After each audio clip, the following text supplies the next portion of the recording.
Hello बच्चों, मेरा नाम प्रिंस और आप सभी का आपके अपने यूट्यूब चैनल पिंक प्लस पर स्वागत है। बच्चों आज किसी वीडियो में जाने वाले 8वीं का प्रश्नावली 5.3 में प्रश्न नंबर 9 और 10। तो चलिए शुरू करते हैं। तो बच्चों क्वेश्चन नंबर 9 हमारे सामने है, जिसमें क्या कह रहा है कि वह सबसे छोटी वर्ग संख्या ज्ञात कीजिए। वर्ग संख्या मतलब पूर्ण वर्ग संख्या, जो किसी न किसी का तो वर्ग है। ठीक, तो वो संख्या याद करिए जो 4 से भी भाग हो सकता है, 9 से भाग हो सकता है और 10 से भाग प्रत्येक से, मतलब हर एक से जो है विभाजित यानी कि पूरा भाग हो सकता है। मतलब भाग करने पर बिना पॉइंट के पूरा कट जाता है, उसको कहते हैं पूर्ण विभाजन। ठीक है, यूं कहो कि पूर्ण तरीके से भाग हो जाता है। ठीक है, अब ध्यान से देखो मेरी बात को यहाँ पर कुछ चीज़ों को समझना पड़ेगा, आपको पहले जानना चाहिए, है ना।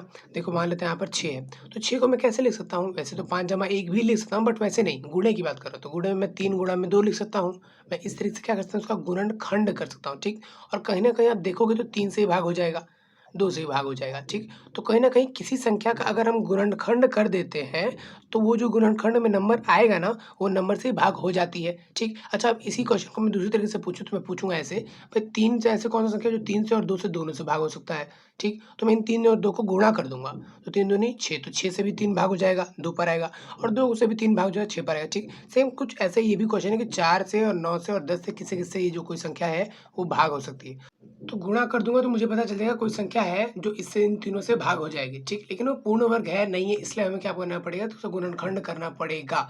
इन तीनों का गुणा करके गुणनखंड करेंगे, तब जाके हमें पता चलेगा कि किसकी कमी है, किसके जोड़े की कमी है। तो जोड़ा और एक्स्ट्रा कर देंगे गुणा, ताकि वो क्या बन जाए, भाग हो जाए। टेंशन मतलब अभी मैं करके दिखाता हूँ, आपको सब समझ में आ जाएगा। सबसे पहले हम कर लेंगे 4, 9 और 10 का एलसीएम, ठीक? तो आप 2 से काटते हैं, 2 के पार्ट में देखो किसी भी एक नंबर को काटने के लिए अगर हमें किसी और को पार्ट की ज़रूरत पड़ती है तो हम ले सकते हैं। ऐसा तो नहीं है कि हमको तीनों को देखना पड़ेगा, नहीं। 2 से ये भाग हो रहा है, ये भाग हो रहा है, ये भाग नहीं हो रहा है, कोई बात नहीं, ले सकते हैं हम 2, ले लेते हैं। तो 2 दूनी हो जाएगा 4, ये रहेगा 9 से हम 5 आ जाएगा यहाँ पर, 2 से इसको काटेंगे तो ये 1 पर आ जाएगा, ये 9 रहेगा, ये 5 रहेगा। फिर 3 से काटेंगे, क्यों 3 से काट रहा हूँ, 5 से क्यों नहीं काट रहा हूँ, क्योंकि 5 से छोटा है 3, और 3 वजह से मैं 9 को काट सकता हूँ, तो इसी वजह से मैं 3 को पहले करके काट रहा हूँ 9 को, ठीक। अब फिर से 3 का ले लिया मैंने, 1 और 1, फिर यहाँ पर आ जाएगा 5, फिर 5 से काटते हैं, फिर आ जाएगा 1, और सबका 1-1 तो रहेगा ही। तो यहाँ पर एलसीएम में क्या होता है ना, सबके लिए 1-1 उतरता है, 1 नीचे लास्ट में, ठीक। ये जो है ना, ये डॉट, ये कॉमा है, ओके। तो यहाँ पर जो है ये वाली संख्या आ चुकी है, तो मैं कहीं न कहीं इसको जो है इस तरीके से कुछ लिख पाऊँगा, क्या कहते हैं, 2 गुणा में 2 गुणा में 3 गुणा में 3 गुणा में 5। तो यहाँ पर आप देख पा रहे होंगे कि देखो इनका जो गुणनखंड किया है मैंने, वो ये है। तो इनको गुणा करने पर जो संख्या आएगी ना, उससे मैं इसको भाग कर सकता हूँ, ये भी भाग हो जाएगा, ये भी भाग हो जाएगा। उनको ऐसे गुणा करने पर कितना आएगा, 180 आएगा, ठीक। तो कहीं न कहीं इनको जब मैं 180 आएगा ना, वो इन तीनों से गुणा हो जाएगा, बट 180 को जब मैं गुणनखंड कर रहा हूँ, जो कि ये हुआ, इनको गुणा करूँगा तो 180, और 180 का गुणनखंड किया तो ये आया। सिंपल सी बात है, ठीक है, वेरी गुड। तो कहीं न कहीं इनका जो मैं पेयर बनाता हूँ, तो ये बन गया, ये बन गया, 5 रह गया। तो मतलब 180 जो है पूर्ण वर्ग संख्या नहीं है, तो मुझे उसको बनाने के लिए क्या नाम है, इसमें 5 गुणा करना पड़ेगा। हालाँकि एक 5 गुणा करता हूँ तो अभी देखते हैं कितना आ जाता है। 5 गुणा करूँगा, इस वजह से मैं यहाँ पर लिखूँगा कि 5 से गुणा करने पर। तो 5 से गुणा कर रहा हूँ। अच्छा, ये पहले गुणा करता तो कितना हो जाता है? 2 दूनी 4, 4 तिरिके 12, 12 तिरिके 36, 36 पचे 180। तो 180 पहले हो रहा था, इसमें हम 5 और गुणा कर रहा हूँ, ठीक है? तो फिलहाल तो मैं थोड़ा-थोड़ा ही लिख देता हूँ, उसके बाद गुणा करके लिख दूँगा। ये मैंने लिख दिया यहाँ पर, ऊपर का नीचे सेम टू का सेम, ठीक है? 5 से गुणा कर रहा हूँ तो एक और 5 ला रहा हूँ, ठीक है? एक और 5 ला दिया। अब देख पाया ना कि ये जो संख्या है ना, जो गुणनखंड है किसी का, तो ये जो है, ये संख्या गुण करके जो मिलेगा, अब देखते हैं क्या बनेगा। तो इसमें पेयर बन रहा है, 2 का भी बन रहा है, 3 का बन रहा है, 5 का बन रहा है, तो इन सबको आपस में गुणा करें तो आ जाएगा 900, ठीक है? तो अभी जो हमारे पास 180 था, देखो बच्चों, वो 180 था, वो तीनों से गुणा तो हो रहा था, लेकिन वो पूर्ण वर्ग नहीं था। अब जब ये मैंने एक और फालतू का 5 ला दिया, तो इन सब से तो ये अभी भी भाग हो रहा होगा, जो संख्या है ये 900, ठीक? ये अभी भी भाग हो रहा है, बट ये 5 और एक्स्ट्रा से भी भाग हो रहा है, क्योंकि अब जो ये 5 इसलिए लाए हैं, क्योंकि ये इसके लाने से जो है पूर्ण वर्ग संख्या बन चुकी है, जो कि इनसे भाग भी होती है और पूर्ण वर्ग संख्या भी है, ठीक? तो उम्मीद है बच्चों आपको कुछ समझ में आ रहा होगा कि बच्चे इस क्वेश्चन को करते कुछ खास है नहीं। इसमें हमको एक चीज़ याद रखनी पड़ती है, तरीका याद रखना पड़ता है कि भाई किसी को भी हमें देखना है कि अगर वो किसी से भाग हो जाए तो उनको आपस में गुणा कर दो। फिर जो गुणनफल आता है वो इससे भाग हो जाएगा, इससे भाग हो जाएगा। कहने का मतलब है किसी को भी गुणनखंड से वो भाग हो जाते हैं पूरा-पूरा, ठीक? तो उस चीज़ को हमने ध्यान में रखा, इन सबको आपस में गुणा करना चाहा, तो सबसे पहले तो हम इसको देख लें इसका भाज्य गुणनखंड क्या आता है, मतलब इसको तोड़ने पर क्या आता है। तो हमने तोड़ कर भी देख लिया, कहीं न कहीं यहाँ पर जो है गुणा और गुणनखंड एक साथ हो जाता है। इनका गुणा भी हो गया और गुणा करने पर जो संख्या है उसका गुणनखंड भी हो गया, ठीक? तो गुणनखंड करने पर ये आया, और गुणनखंड में मैंने देखा कि वो जो संख्या तो आ रही है, जिससे ये तीनों भाग हो जाएगा, बट वो 180, और जो कि इसमें 2 का पेयर बन रहा है, 3 का पेयर बन रहा है, लेकिन 5 का पेयर नहीं बन रहा है। तो हमने 5 का पेयर गुणा करने के लिए 5 से गुणा कर दिया, 5 से गुणा कर दिया, तो अब जो ये पेयर बन जा रहा है सबका, इस वजह से ये क्या हो पा रहा है, एक पूर्ण वर्ग संख्या हो पा रहा है।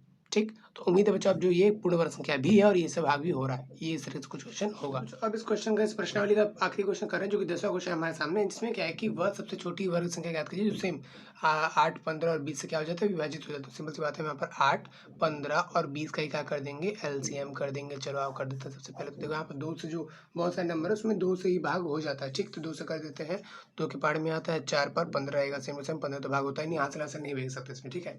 तो 2 एकम 2 जीरो रहेगा, सेम टू सेम। फिर 2 से हो जाएगा कितने पर, 2 पर ये हो जाएगा, 15 रहेगा यहाँ पर, सेम टू सेम। ये हो जाएगा कितने पर, 5 पर, चलिए ठीक है। फिर 2 से करेंगे तो ये आ जाएगा, फिर 15 रहेगा, सेम टू सेम। 5 रहेगा, सेम टू सेम। फिर 3 से करेंगे तो 1 रहेगा, सेम टू सेम। यहाँ पर आ जाएगा 5, क्योंकि 3 से भाग हो जाएगा तो यहाँ पर आ जाएगा 5, यहाँ पे आ जाएगा 5, ठीक। फिर 5 से करेंगे तो 1 से 1 1 1 सब जगह कट गया, ठीक। तो कहने का हम इस तरह से लिख सकते हैं किनको, 8 गुणा में 15 गुणा में 20। गुणा नहीं है बट हाँ, गुणा करने पर ये आएगा, ठीक।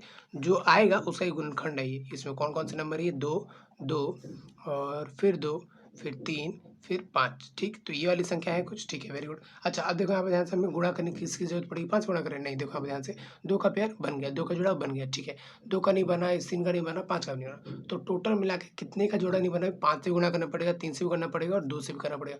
टोटल मिला के 5 10 और 10 तरीके 30, तो 30 से गुणा करना पड़ेगा। 30 से गुणा करने पर क्या होगा, यहाँ पर देखो ध्यान से, 2 गुणा में सारी चीज़ें वापस उतार रहा हूँ मैं, ठीक है। अब 30 से मैं ऐसे 30 से नहीं कर रहा हूँ, 30 को मैं तोड़ के ला रहा हूँ, कैसे, 2 गुणा में 3 गुणा में 5, देखो कैसे, 5 3 15, 15 दूनी 30। तो कहीं ना कहीं मैंने 30 से तो गुणा किया, साथ ही सिंपल यहाँ पर लिख दूँ, बस 30 को तोड़ के ऐसे लिखा हुआ है। ऐसे क्यों लिखा हूँ, ताकि मेरा 2 का पेयर बने, 3 का पेयर बने, 4 का, और सॉरी 5 का पेयर बने, ठीक। 2 का पेयर बन गया, उसके अलावा इस 2 का पेयर भी बन गया, ये वाला 3 का पेयर बन गया, ये 4 का 5 का पेयर भी बन गया, सबको पेयर बन गया। तो अब जब इनको गुणा कर दूंगा आपस में तो ये आ जाएगा यहाँ पर 3600। तो ये वो छोटी संख्या है जो कि पूर्ण वर्ग भी है और वो तीनों से भाग भी होती है। इसके अलावा भी बहुत सारी छोटी छोटी संख्या जो कि पूर्ण वर्ग भी है, बहुत सारी ऐसी छोटी छोटी संख्या जो कि इससे भाग भी हो जाती है। बट जो ऐसी संख्या जिनमें दोनों ही गुण है, मतलब वो पूर्ण वर्ग भी है और इससे भाग भी होती है, वो ये है, इससे छोटा नहीं है कोई, ठीक। तो उम्मीद है बच्चों ये पूरा प्रश्न आपको समझ में आ गया होगा। अगला प्रश्न वाले जो है पूरा भागफल विधि वाले पर डिपेंड करता है। तो अगर आपने भागफल विधि वाले तरीके को समझा है, जाना है कि किस तरह से काम करता है, कहाँ काम करता है, तो अच्छी बात है। नहीं जाना तो आप राइट बटन पर क्लिक करके भागफल विधि वाला जो इंट्रोडक्शन वीडियो है उसको आप देख सकते हैं। उसके अलावा अगला जो क्वेश्चन है अभी आपको मिल जाएगा। तो इस वीडियो में फिलहाल इतना ही था, मिलता है अगले वीडियो में, तब तक ले जय हिंद।